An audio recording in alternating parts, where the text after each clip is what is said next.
ഇന്നത്തെ geo political updates ആണ് നമ്മൾ നോക്കുന്നത്.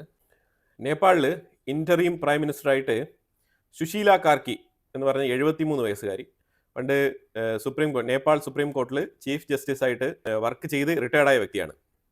അപ്പോൾ ഇന്ത്യൻ പ്രൈം മിനിസ്റ്റർ മോദി വിശ്വസ് രേഖപ്പെടുത്തിയിട്ടുണ്ട്. അപ്പോൾ എന്തായാലും ഇനി ഇന്ത്യയുമായിട്ടുള്ള ബന്ധം എങ്ങനെയാണ് ഒന്ന് റെഗുലറൈസ് ചെയ്ത് കൊണ്ടുപോകുന്നത് എന്നുള്ളതിനെ ആശ്രയിച്ചാണ് ഇനി നേപ്പാളുമായിട്ടുള്ള ആ റിലേഷൻഷിപ്പ് ഡെവലപ്പ് ആകാൻ പോകുന്നത്. ശർമ്മ ഒലിയൊക്കെ ഇന്ത്യ വളരെയധികം നവംബറിൽ ഇന്ത്യയിലേക്ക് സ്വാഗതം ചെയ്തിരുന്ന സാഹചര്യമൊക്കെ ഉണ്ടായിരുന്നു. ഇനിയിപ്പോൾ അത് സുശീല കാർക്കെ ഇന്ത്യ വിസിറ്റ് ചെയ്യുമോ എന്നുള്ളത് നമുക്കറിയത്തില്ല. ഇതിൻ്റെ പുറകിൽ പഴയ മേയർ ബാലേന്ദ്ര ഷാ പുറകിൽ തന്നെ ഉണ്ട്. പുള്ളിക്കാരനാണ് ഈ ചീഫ് ജസ്റ്റിസ് സുശീല കാർക്കെയെ അപ്പോയിന്റ് ചെയ്തത്. ശരിക്കും പറഞ്ഞാൽ ഈ ബാലേന്ദ്ര ഷായുടെ ആ താല്പര്യങ്ങൾ തന്നെയായിരിക്കും സംരക്ഷിക്കപ്പെടുക എന്നുള്ളതാണ് മനസ്സിലാക്കാൻ പറ്റുന്നത്. കാരണം നിർണായകമായിട്ടുള്ള റോള് ഈ ജെൻസി കിഡ് അഥവാ ഈ ഒരു ന്യൂജൻ പിള്ളേരുടെ ഇടയിൽ നിർണായകമായിട്ടുള്ള റോൾ ഇൻഫ്ലുവൻസ് ഉണ്ട് ഈ ബാലേന്ദ്ര ഷാക്ക്. അപ്പോൾ ഈ ചീഫ് ജസ്റ്റിസ് എന്നുള്ള പേര് വരുമ്പോഴത്തേക്കും തീർച്ചയായിട്ടും അവരും കറപ്ഷൻ ഇല്ലാത്തൊരു വ്യക്തി എന്നുള്ള നിലയിലാണ് ഇപ്പം പൊതുവിൽ ഒരു അണ്ടർസ്റ്റാൻഡിങ്. അപ്പോൾ എന്തായാലും ഇന്ത്യയും നേപ്പാളുമായിട്ടുള്ള ബന്ധം മുന്നോട്ട് ശക്തമായിട്ട് തുടരും എന്ന് തന്നെയാണ് മനസ്സിലാക്കാൻ പറ്റുന്നത്. ഇപ്പോൾ ഇതിൽ കണ്ണുകടി ഉണ്ടായത് ആർക്കാണ്? ശർമ്മ ഒലിക്കാണ്. ഇപ്പോൾ ശർമ്മ ഒലി എന്താണ് ഇപ്പോൾ ചെയ്യാൻ ശ്രമിക്കുന്നത്? കാരണം ഏതാണ്ട് 300 മില്യൺ ആണ് ഈ ഇടപ്പെട്ട കാലത്ത് ഒരു 4-5 മാസങ്ങൾക്ക് മുമ്പ് ചൈന വിസിറ്റ് ചെയ്തുകൊണ്ട് ചൈന സ്പെഷ്യലായിട്ട് ഫണ്ട് അലോക്കേറ്റ് ചെയ്ത് ശർമ്മ ഒലിക്ക് കൊടുത്തിരുന്നത്. അതിനെക്കുറിച്ചൊക്കെ നമ്മൾ വീഡിയോ ചെയ്തിട്ടുണ്ട്. ശർമ്മ ഒലി ചൈന വിസിറ്റ് ചെയ്തതും മാൻഡറിൻ ലാംഗ്വേജ് നേപ്പാളിനുള്ളിൽ പഠിപ്പിക്കാൻ വേണ്ടിയിട്ട് അതിലുപരിയായിട്ട് കുറച്ച് സ്പെഷ്യൽ അലോക്കേറ്റഡ് എമൗണ്ട് അത് കണക്കിൽ കാണിക്കേണ്ട ആവശ്യമില്ല നേപ്പാളിൽ. ആ രീതിയിലാണ് പുള്ളി കൈയിട്ട് വാരിക്കൊണ്ടിരുന്നത്. അത് 300 മില്യനൊക്കെ നിങ്ങൾ ആലോചിച്ച് നോക്കൂ. 300 മില്യൺ എന്ന് കേൾക്കുമ്പോൾ ചിലപ്പം ചിലർക്ക് വലിയ തുകയല്ല എന്ന് തോന്നാം. 300 മില്യൺ ഒരു ഇൻഡിവിജ്വൽ വ്യക്തി എന്നുള്ള നിലയിൽ നോക്കിക്കഴിഞ്ഞാൽ വലിയ തുക തന്നെയാണ്. ശർമ്മ ഒലിക്ക് 300 മില്യൺ കിട്ടിയാൽ ശർമ്മ ഒലി പിന്നെ ഇന്ത്യക്കെതിരെ സംസാരിക്കില്ലേ? സംസാരിക്കും, ഉറപ്പായിട്ട് സംസാരിക്കും. ഇന്ത്യ എന്തായാലും ആർക്കും 300 മില്യൺ ഒന്നും കൊടുക്കാൻ പോകുന്നില്ല. അപ്പോൾ അതുകൊണ്ട് ചൈനയിൽ നിന്ന് കിട്ടിയ 300 മില്യൺ വേണ്ടിയിട്ട് കാണിക്കുന്ന നന്ദി പ്രകടനം, അതായത് ചൈന ഇപ്പോൾ പറയുമല്ലോ, നീ 300 മില്യൺ മേടിച്ചിട്ട് നമുക്ക് ഒരു രീതിയിലുള്ള ഗുണവും ഉണ്ടാക്കി തരാതെ നീ അവിടെ നിന്ന് ഇറങ്ങിപ്പോയോ, എന്താണ് സംഭവം ചോദിച്ചു കഴിഞ്ഞാൽ ശർമ്മ ഒലി എന്ത് പറയും? ഒളിവിലിരുന്നെങ്കിലും ഇന്ത്യക്കെതിരെ 2 സ്റ്റേറ്റ്മെന്റ് വിട്ടുകളയാം എന്ന് വിചാരിച്ചിട്ട് 2-3 പ്രസ്താവനകൾ ഇറക്കുന്നത്. ആ പ്രസ്താവനയിൽ ഒന്നാണ് ഇന്ത്യയാണ് എന്നെ വലിച്ച് താഴെ ഇറക്കിയിട്ടത് എന്ന് പറയണം. അങ്ങനെ ചൈനയെ പറയാൻ പറ്റില്ല.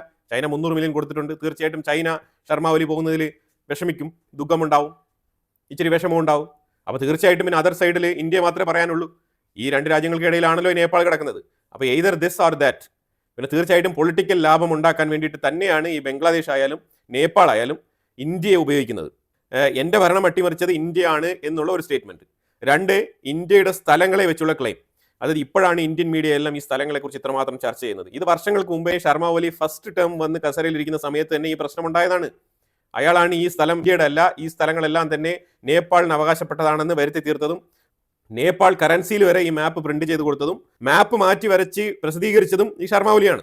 ഈ ശർമ്മ ഒലിക്ക് മുമ്പിരുന്ന ആർക്കും തന്നെ ഈ പ്രശ്നമില്ലായിരുന്നു.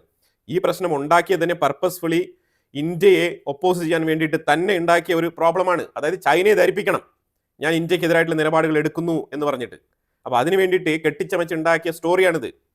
ആ സ്റ്റോറിയാണ് വീണ്ടും ഇപ്പോൾ പറഞ്ഞുകൊണ്ടിരിക്കുന്നത് ശർമ്മ ഒലി.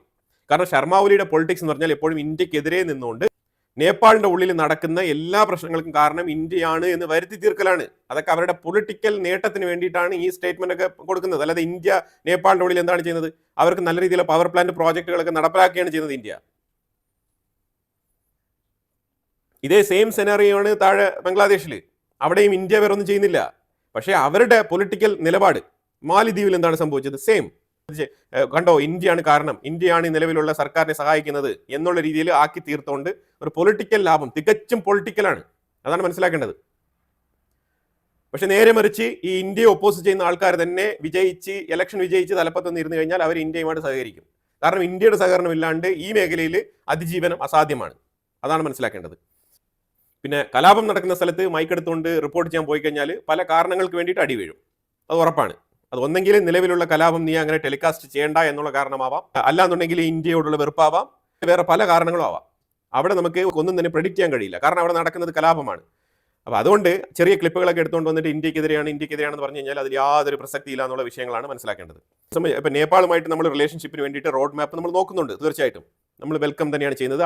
അവിടുത്തെ ആർമി ചീഫിനെയൊക്കെ വിളിച്ച് നമ്മൾ നല്ല രീതിയിൽ അനുമോദിച്ചാണ് പറഞ്ഞു വിട്ടിരിക്കുന്നത്. അപ്പോൾ തീർച്ചയായിട്ടും ഇന്ത്യയുമായിട്ട് ഒരു ബെറ്റർ റിലേഷൻഷിപ്പ് വരും എന്നാണ് പ്രതീക്ഷിക്കുന്നത്. തൽക്കാലം മീഡിയകളിൽ നേപ്പാൾ ഇന്ത്യക്കെതിരാണ് എന്നുള്ള നിലയിൽ പ്രചരണങ്ങൾ പ്രചരിപ്പിക്കപ്പെടുന്നതിന്റെ പ്രധാനപ്പെട്ട കാരണം ശർമ്മ ഒലിയുടെ സ്റ്റേറ്റ്മെന്റുകളാണ്. അത് ഇപ്പം നിലവിലുള്ള ഗവൺമെന്റ് ഇന്ത്യയുമായിട്ട് ഒരു ഗുഡ് അപ്രോച്ച് എടുത്തു കഴിഞ്ഞാൽ ആ വാർത്തയൊക്കെ മുങ്ങിപ്പോകും. അത് ഉറപ്പായിട്ടുള്ള കാര്യമാണ്. ആ ശർമ്മ ഒലിയുടെ സ്റ്റേറ്റ്മെന്റിന് അത്ര ആയുസേ ഉള്ളൂ. ഇനിയിപ്പോൾ നേരെ ബംഗ്ലാദേശിലേക്ക് വരും. തികച്ചും ഇന്ത്യക്കെതിരായിട്ടുള്ള നടപടിക്രമങ്ങളാണ് അവരെപ്പോഴും എടുക്കുന്നത്. പക്ഷേ ഈ ഇടയായിട്ട് ഇച്ചിരി ഒരു അയവ് അവർ വരുത്തിയിട്ടുണ്ടായിരുന്നു. അതായത് ഈ മാമ്പഴമൊക്കെ കൊടുത്തയച്ച് ഇന്ത്യയിൽ നിന്ന് എക്സ്പോർട്ടും കാര്യങ്ങളൊക്കെ കുറച്ചുകൂടെ ശക്തമാക്കാൻ വേണ്ടിയിട്ട്. കാരണം അവർക്ക് സർവൈവൽ ഭയങ്കര ഡേഞ്ചറാണ്. കാരണം പാകിസ്ഥാനുമായിട്ട് ആദ്യം ഇച്ചിരി അടുപ്പൊക്കെ കാണിച്ചു. പക്ഷേ പാകിസ്ഥാൻ്റെ ഉള്ളിൽ പാകിസ്ഥാൻ്റെ ഫുഡ് സെക്യൂരിറ്റി തന്നെ വലിയ ചോദ്യചിഹ്നത്തിലാണ്. അവിടെ തന്നെ പലപ്പോഴായിട്ട് വെള്ളപ്പൊക്കവും അതൊക്കെ വന്ന് ഭയങ്കര നാശനഷ്ടങ്ങളാണ് പാകിസ്ഥാൻ കടന്നു പോകുന്നത്. ഹെൽത്ത് സെക്ടർ സ്റ്റേബിൾ അല്ല, അവിടുത്തെ ഫുഡ് സെക്യൂരിറ്റി സ്റ്റേബിൾ അല്ല, ഫിനാൻഷ്യൽ മേഖല താറുമാറായി കിടക്കാണ്. പാകിസ്ഥാൻ ഇവർക്ക് ആ ഒരു പാകിസ്ഥാൻ, പഴയ ഈസ്റ്റ് പാകിസ്ഥാൻ എന്നുള്ള നിലയിലുള്ളൊരു ആ ഒരു സഹകരണം മാത്രമേ പറ്റുള്ളൂ. അതിലുപരിയായിട്ട് ഫൈനാൻഷ്യലി പാകിസ്ഥാന് ധാരാളമായിട്ട് കംഫർട്ട് സോണിൽ ബംഗ്ലാദേശിനെ ഇരുത്താൻ കഴിയില്ല. അപ്പോൾ അതുകൊണ്ട് ബംഗ്ലാദേശിനത് മനസ്സിലായി. ആദ്യം കുറച്ച് ഹണിമൂൺ പീരീഡിൽ രണ്ടുപേരും കൂടി പാകിസ്ഥാൻ ബംഗ്ലാദേശ് നമ്മൾ പണ്ട് ഒരുമിച്ചിരുന്ന ആൾക്കാരാണൊക്കെ പറഞ്ഞുകൊണ്ട് വന്ന് പൈസയ്ക്ക് ബുദ്ധിമുട്ട് വന്നപ്പോഴത്തേക്ക് അവർ നിങ്ങൾ സ്വാതന്ത്ര്യം കിട്ടുന്നതിന് അത് 1971 മുമ്പ് നമുക്ക് കുറച്ച് ഫണ്ട് നിങ്ങൾ തരാനുണ്ടായിരുന്നു, അതൊക്കെ തരണം എന്ന് ഇവർ ചോദിച്ചു. അവർ ഡിനൈ ചെയ്ത് പിന്നെ പാകിസ്ഥാൻ്റെ വഴിക്ക് പോയി. അതാണ് സംഭവിച്ചത്. അപ്പോൾ വീണ്ടും ഇന്ത്യയുമായിട്ട് ഇതിനെ ടൈപ്പ് വയ്ക്കാം, എങ്ങനെയാലും കഞ്ഞി കുടിച്ച് പോകണമല്ലോ. അപ്പോൾ ആ രീതിയിൽ തീരുമാനിച്ചുകൊണ്ടാണ് ബംഗ്ലാദേശ് ഇന്ത്യയിലേക്ക് ഒന്ന് ചേക്കേറാം എന്ന് വിചാരിച്ചിരുന്ന സമയത്താണ് ഈ താരിഫ് ഇതുമായിട്ട് ബന്ധപ്പെട്ട വിഷയങ്ങളൊക്കെ ഒന്ന് കത്തിക്കയറുന്നത്. ആ സമയത്ത് ഇന്ത്യ എന്ത് ചെയ്തു? ബംഗ്ലാദേശിലേക്കുള്ള കോട്ടൺ കയറ്റുമതി നിർത്തി. അതുപോലെ തന്നെ അവരുടെ നിന്ന് കയർ ഇങ്ങോട്ട് ഇറക്കുന്ന ആ ഒരു സംവിധാനവും നിർത്തി. അപ്പോൾ ഇങ്ങനെ ചില ക്രൂഷ്യൽ എക്സ്പോർട്ടുമായിട്ട് ബന്ധപ്പെട്ട വിഷയങ്ങൾ നിർത്തിയതോടുകൂടി ബംഗ്ലാദേശിന് ഭയങ്കര ചൊടിയായി.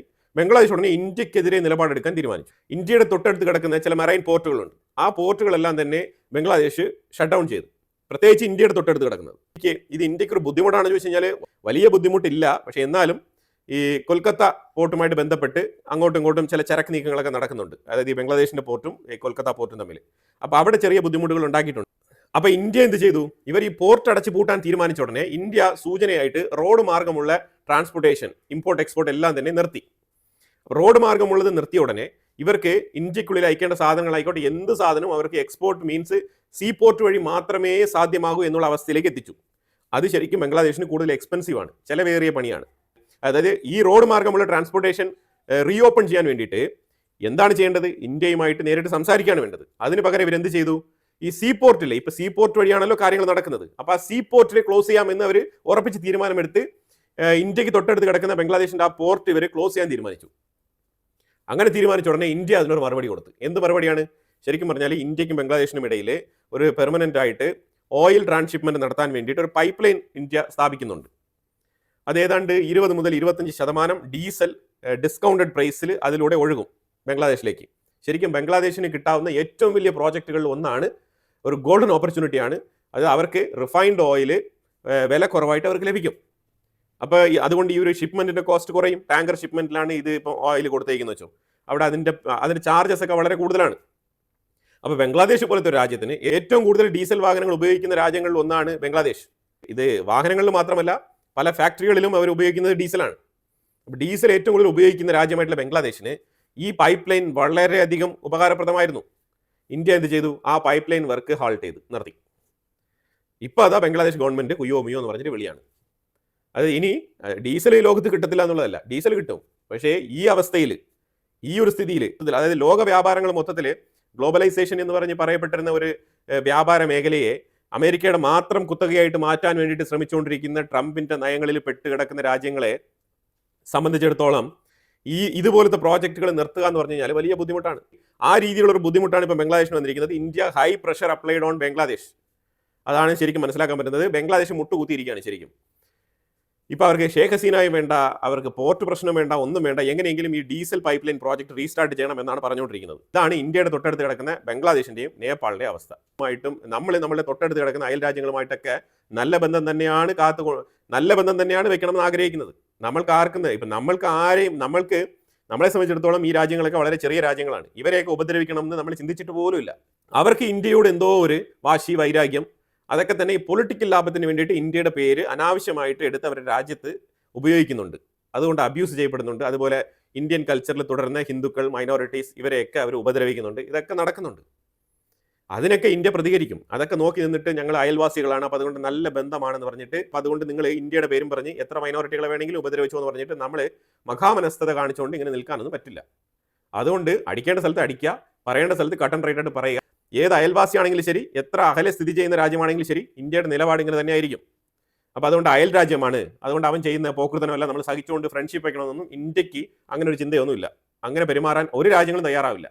അതാണ് ഇന്ത്യയും ബംഗ്ലാദേശിനെയും കുറിച്ച് നമുക്ക് ഇതിനകത്ത് സൂചിപ്പിക്കാനുള്ളത്. പിന്നെ ഇന്ത്യ ടെക്സ്റ്റൈൽ മേഖലയിൽ നിർണായകമായിട്ടുള്ള എക്സ്പോർട്ടിങ്ങിന് വേണ്ടിയിട്ട് മൊറീഷ്യസുമായിട്ട് ഒരു പുതിയ കരാർ വെച്ചിട്ടുണ്ട്. റെഡിമെയ്ഡ് ടെക്സ്റ്റൈൽസ് മൊറീഷ്യസിലേക്ക് കയറ്റി അയക്കും. പിന്നെ മൊറീഷ്യസ് എവിടെ കയറ്റി അയക്കണം എന്നുള്ളത് അവർ തീരുമാനിച്ചോട്ടെ. അവർക്ക് റീബ്രാൻഡ് ചെയ്ത് അവർക്ക് വേണമെങ്കിൽ വേറെ എവിടെയെങ്കിലും കയറ്റി അയക്കാം. ഫോർ എക്സാമ്പിൾ അമേരിക്ക കയറ്റി അയക്കാം. ആർക്കൊന്നും ചെയ്യാനില്ല. ഇന്ത്യയുടേതായിട്ടുള്ള മാർഗ്ഗങ്ങൾ ഇങ്ങനെ കണ്ടെത്തിക്കൊണ്ടേയിരിക്കും. നമ്മൾ റീകാലിബറേറ്റ് അവർ എക്സ്പോർട്ട് ഇൻഡസ്ട്രി, അങ്ങനെയാണ് മനസ്സിലാക്കേണ്ടത്. റീകാലിബറേറ്റ്.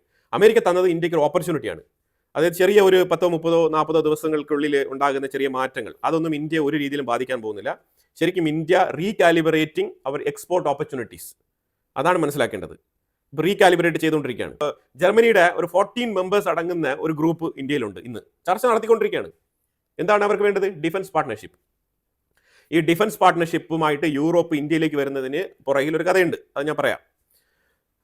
പക്ഷെ അതിലുപരിയായിട്ട് ഇന്ത്യക്ക് മേളിൽ 100% താരിഫ് അപ്ലൈ ചെയ്യണമെന്ന് യൂറോപ്പിനെ പുഷ് ചെയ്തിരുന്ന സാഹചര്യത്തിലാണ്. ആരാണ് പുഷ് ചെയ്തത്? ട്രംപ് പുഷ് ചെയ്തിരുന്ന സാഹചര്യത്തിലാണ് യൂറോപ്പ് ഇന്ത്യയുമായിട്ട് സ്ട്രാറ്റജിക് പാർട്ട്ണർഷിപ്പ് വേണം എന്ന് പറഞ്ഞിട്ട് വന്നിരിക്കുന്നത്. ഇതിൽ ഇവർ ഡിഫൻസ് പാർട്ട്ണർഷിപ്പ് എന്ന് ഉദ്ദേശിക്കുന്നത് എന്താണ്? ഇന്ത്യ തീർച്ചയായിട്ടും അതിൽ സൈൻ ചെയ്യും, എഗ്രിമെന്റുകളെല്ലാം നെറേറ്റ് ചെയ്യും, ഒരു കുഴപ്പമില്ല. പക്ഷേ ഇവിടെ ഒരു പ്രശ്നം കിടക്കുന്നത് എവിടെയാണെന്ന് പറഞ്ഞുതരാം. വെസ്റ്റേൺ രാജ്യങ്ങളുടെ ഒരു അജണ്ട. എന്താണ് അജണ്ട? ഇപ്പോൾ ട്രംപിന്റെ അജണ്ടയാണെന്ന് നമുക്ക് ഇതിനകത്ത് പറയാനില്ല. പക്ഷേ വെസ്റ്റേൺ രാജ്യങ്ങളുടെ സിറ്റുവേഷൻ അത് അങ്ങനെ ആയിപ്പോയി. കാരണം വേറെ ആരും ഇല്ല അവർക്ക് ഹെൽപ്പ് ചെയ്യാൻ. ചൈന ടോട്ടലി റഷ്യയുടെ സൈഡാണ്.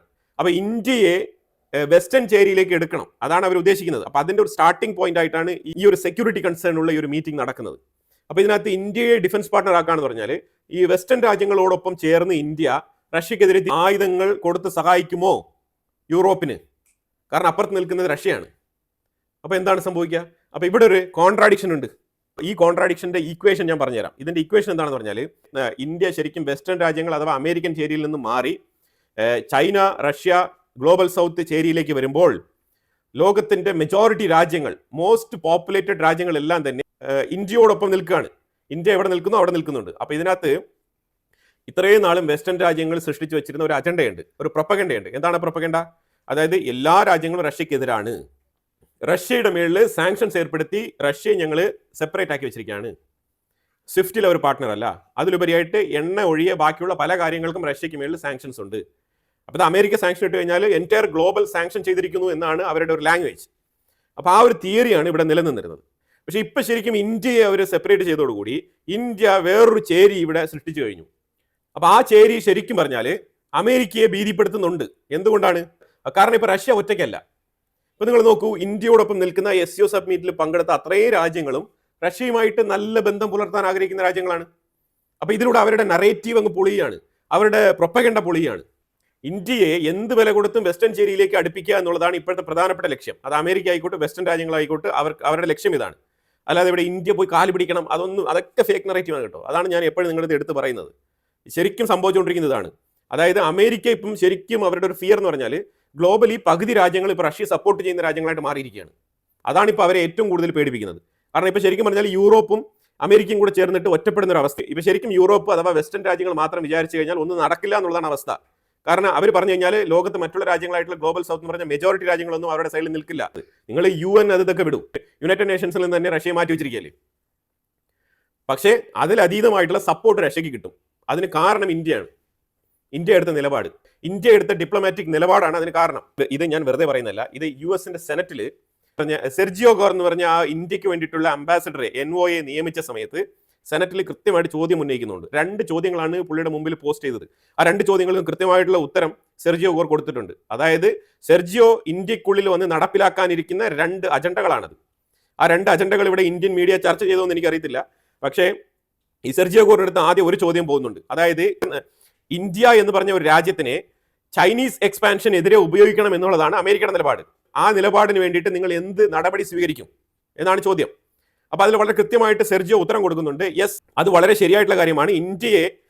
ഇന്ത്യയെ അമേരിക്കൻ ചേരിയിൽ നിർത്തുക എന്നുള്ളത് അമേരിക്കയ്ക്ക് വളരെ വളരെ അനിവാര്യമാണ്. അതിലുപരിയായിട്ട് ചൈനീസ് എക്സ്പാൻഷനെ തടയാൻ വേണ്ടിയിട്ട് വളരെ ഇമ്പോർട്ടൻ്റ് ആണ്. അതിൽ പുള്ളി ഒരു വിഷയം കൂടെ ചൂണ്ടിക്കാണിക്കുന്നുണ്ട്. Chinese expansion not only in India side, Chinese expansion all over the world എന്നാണ് പറഞ്ഞു വെക്കുന്നത്. അതിൽ സൂചിപ്പിക്കുന്നത് കാനഡ, മെക്സിക്കോ ഇതേപോലത്തെ പല രാജ്യങ്ങളും, US ബന്ധമുള്ള പല രാജ്യങ്ങളിലും ചൈനീസിന്റെ സ്വാധീനമുണ്ട് എന്നാണ് പുള്ളി പറഞ്ഞു വെക്കുന്നത്. അപ്പോൾ ആ വിഷയത്തിൽ ഇന്ത്യയെ മാത്രം ഫോക്കസ് ചെയ്യേണ്ടതില്ല, അതിലുപരിയായിട്ട് US എക്സ്ട്രോർഡിനറി ആയിട്ട് പ്രവർത്തിക്കേണ്ടിയിരിക്കുന്നു എന്നാണ് പറഞ്ഞു വെക്കുന്നത് പുള്ളി. തീർച്ചയായിട്ടും എക്സ്ട്രോർഡിനറി ആയിട്ടുള്ള കാര്യങ്ങൾ അതിനകത്ത് ചെയ്യണം എന്ന് പറയുമ്പോൾ തീർച്ചയായിട്ടും ഇന്ത്യയെ സംബന്ധിച്ചിടത്തോളം പുള്ളിക്കാരൻ ചൈനയിൽ നിന്നും ഇന്ത്യയെ സെപ്പറേറ്റ് ചെയ്യാനുള്ള എല്ലാ മാർഗ്ഗങ്ങളും നോക്കുമെന്നാണ് മനസ്സിലാക്കാൻ പറ്റുന്നത്. Point number 1. ഇനി അടുത്ത ചോദ്യം, നമ്മൾ ടെക്സസിൽ നമുക്ക് നല്ല രീതിയിലുള്ള എനർജി സോഴ്സ് ഉണ്ട്. നമ്മൾ ഗ്ലോബലി വലിയൊരു എനർജി സോഴ്സ്, എനർജി മാർക്കറ്റാണ് US. ശരിക്കും പറഞ്ഞാൽ ഓയിൽ സ്വന്തമായിട്ട് പ്രൊഡക്ഷൻ ചെയ്യുന്നതിൽ US വളരെ ലോ ആണ്. മറ്റുള്ളവരുടെ കയ്യിൽ നിന്നുള്ള എണ്ണകൾ വാങ്ങിച്ച് വിൽപ്പന നടത്തുന്നതിൽ അവർ നമ്പർ 1 ആണ്. അപ്പോൾ അങ്ങനെ ഗ്ലോബൽ മാർക്കറ്റിൽ അമേരിക്കയ്ക്ക് നിർണായകമായിട്ടുള്ള പങ്കുണ്ട്, ഇല്ല എന്ന് പറയാൻ പറ്റത്തില്ല. പക്ഷേ ഇന്ത്യയുടെ എനർജി നീഡിനെ ഫുൾഫിൽ ചെയ്യാൻ അമേരിക്കയ്ക്ക് മാത്രം കഴിയുമോ എന്ന് ചോദിച്ചാൽ ഇല്ല. India one of the fastest growing economy. ഇത് നമ്മൾ പറയുന്നതല്ല, ഇത് ഞാൻ പറയുന്നതല്ല, ഇത് അമേരിക്കൻ സെനറ്റർ പറയുന്നതാണ്. 140 കോടി ജനങ്ങളുണ്ട്, ഒരു ഫാസ്റ്റസ്റ്റ് ഗ്രോയിങ് എക്കോണമിയാണ്. എന്തുകൊണ്ട് നമ്മൾ തമ്മിൽ ഒരു എനർജി പാക്ട് ഉണ്ടാക്കിക്കൂടാ? അതായത് സ്ഥിരമായിട്ട് നമ്മുടെ എനർജി അവരെ കൊണ്ട് വേടിപ്പിക്കുന്ന രീതിയിലുള്ള എഗ്രിമെന്റുകൾ തയ്യാറാക്കിക്കൂടാ എന്നാണ് ചോദിക്കുന്നത്. അതിന് യെസ് പറഞ്ഞിട്ടാണ് സെർജി വന്നിരിക്കുന്നത്. യെസ്, വളരെ നല്ല കാര്യമാണ്. ശരിക്കും പറഞ്ഞാൽ ഇന്ത്യയെ കൊണ്ട് അമേരിക്കയുടെ ക്രൂഡ് ഓയിൽ ഇന്ത്യക്കുള്ളിൽ വിറ്റഴിക്കാനും കൂടിയാണ് സെർജി വന്നിരിക്കുന്നത്. ഇതാണ് പുള്ളിക്കാരൻ്റെ ദൗത്യം. അല്ലാതെ ഇന്ത്യക്കുള്ളിൽ പൊളിറ്റിക്കൽ അട്ടിമറി നടത്താനോ അല്ലെങ്കിൽ പ്രൈം മിനിസ്റ്ററിനെ താഴെ ഇറക്കാനോ കസേര മാറ്റിയിടാനോ അല്ല സെർജിയോ ഗോർ വന്നിരിക്കുന്നത്. ഇതാണ് ഉദ്ദേശം. അപ്പോൾ പുള്ളിക്കാരൻ്റെ ടാസ്ക് 2 ടാസ്ക്കാണ്. ഇന്ത്യയെ ചൈനയുമായിട്ട് ഭിന്നിപ്പിച്ച് സെപ്പറേറ്റ് ആക്കി നിർത്തുക. രണ്ടാമത് അമേരിക്കയുടെ എണ്ണ ഏറ്റവും കൂടുതൽ ഇന്ത്യക്കുള്ളിൽ വിൽക്കുക. ഇതാണ് മെയിൻ ആയിട്ടുള്ള 2 അജണ്ട. പിന്നെ പ്ലസ് ആയിട്ട് എന്തെങ്കിലുമൊക്കെ അമേരിക്കയ്ക്ക് ഗുണമുള്ള കാര്യങ്ങൾ എന്തെങ്കിലും ഉണ്ടോ അതൊക്കെ ചെയ്യാൻ വേണ്ടിയിട്ടാണ് സെർജിയോ ഗോർ വന്നിരിക്കുന്നത്. അപ്പോൾ അതിൽ എക്സ്ട്രോർഡിനറി ആയിട്ട് ഒന്നുമില്ല. അമേരിക്കയുടെ എക്സാക്ട് പ്ലാൻ ഇതാണ്. ആ പ്ലാൻ നടപ്പിലാക്കാനാണ് വന്നിരിക്കുന്നത്. ഇത് വളരെ വ്യക്തമായിട്ട് മനസ്സിലാക്കിക്കോളൂ. അപ്പം റഷ്യയുടെ എണ്ണ കുറയ്ക്കുന്നോ കൂട്ടുന്നോ എന്നുള്ളത് അമേരിക്കയെ സംബന്ധിച്ചിടത്തോളം വിഷയമേ ഇല്ല. നമ്മൾ കുറച്ച് എണ്ണ അമേരിക്കയിൽ നിന്ന് കൂടുതൽ വാങ്ങിക്കഴിഞ്ഞാൽ തീരാവുന്ന പ്രശ്നമേ ഉള്ളൂ. അതാണ് മനസ്സിലാക്കാൻ പറ്റുന്നത്. പിന്നെ ഇന്ത്യക്കും റഷ്യയുടെ എണ്ണ നിരന്തരമായിട്ട് വാങ്ങണമെന്ന് നിർബന്ധമൊന്നുമില്ല. എന്തുകൊണ്ടാണ് റഷ്യയുടെ എണ്ണയുമായിട്ട് ഇന്ത്യ സ്റ്റിക്ക് ഓൺ ചെയ്ത് നിൽക്കുന്നത്? അതിന് കാരണം ഒന്നേ ഉള്ളൂ. അമേരിക്ക നമ്മളോട് എടുത്ത നിലപാട്, ആജ്ഞാപന, ഡിക്റ്റേറ്റർഷിപ്പ്, അതിന് മുട്ടുമടക്കാൻ തയ്യാറല്ല. അതാണ് ഇന്ത്യയുടെ നിലപാട്. അതായത് ജർമ്മൻ ടീം ഇന്ത്യക്ക് വന്നിട്ട് ഡിഫൻസ് സഹകരണത്തിന് വേണ്ടിയിട്ട് സംസാരിക്കുന്നത് വേറെ ഒന്നും കൊണ്ടല്ല, അത് റഷ്യക്കെതിരെ ഇന്ത്യയെ കൊണ്ട് നിർത്താൻ പറ്റുമോ എന്നുള്ളതിന്റെ ഹിപ്പോക്രസി, അതാണ് ഇവിടെ എക്സ്പോസ് ആവുന്നത്. ഇന്ത്യ വളരെ കൃത്യമായിട്ട് സ്ട്രാറ്റജിക് പാർട്ണർഷിപ്പിന് തയ്യാറാണ്, ഡിഫൻസ് പാർട്ണർഷിപ്പിനും തയ്യാറാണ്. സ്പെയർ പാർട്സുകൾ അതൊക്കെ നമുക്ക് വേണമെങ്കിൽ സപ്ലൈ ചെയ്യാം. റഷ്യയിൽ നിന്നും വാങ്ങിക്കാതെ, റഷ്യയിൽ നിന്നും ഇല്ലാതെ അമേരിക്കൻ സൈഡിൽ നിന്നും ഒരുപാട് സ്പെയർ പാർട്സുകൾ നമ്മൾ ഉണ്ടാക്കുന്നുണ്ട്. അപ്പോൾ അതൊക്കെ വെസ്റ്റേൺ കൺട്രീസിന് സപ്ലൈ ചെയ്യാൻ നമുക്ക് യാതൊരു മടിയില്ല. നമ്മൾ ഓൾറെഡി തന്നെ നാറ്റോ രാജ്യങ്ങൾക്ക് സ്പെയർ പാർട്സുകൾ സപ്ലൈ ചെയ്യുന്നുണ്ട് ആയുധ ഉൽപ്പാദന മേഖലയിൽ. അപ്പോൾ അതുകൊണ്ട് തീർച്ചയായിട്ടും അതൊക്കെ നമ്മൾ കൊടുക്കും. ഫ്രഞ്ച് മാനുഫാക്ചറിംഗിൽ വരുന്ന സാധനങ്ങളുണ്ട്, അതൊക്കെ നമ്മൾ യൂറോപ്പിന് കൊടുക്കാം. അപ്പം നമുക്കിതിനകത്ത് കാറ്റഗറൈസ് ചെയ്ത് നമുക്ക് യൂറോപ്പിന് വേണ്ടിയിട്ടുള്ള ഡിഫൻസ് എഗ്രിമെന്റ് തയ്യാറാക്കാൻ പറ്റും. അപ്പോൾ ആ രീതിയിൽ ഇന്ത്യ ചിന്തിക്കുന്നുണ്ട്. അപ്പോൾ തീർച്ചയായിട്ടും നമ്മൾ യൂറോപ്പിനെ നിരാശപ്പെടുത്തില്ല. പക്ഷേ റഷ്യക്കെതിരെ റഷ്യൻ സാധനങ്ങൾ ഉപയോഗിക്കാൻ നമ്മൾ കൂട്ടുനിൽക്കില്ല. അത് ഉറപ്പായിട്ടുള്ള കാര്യമാണ്.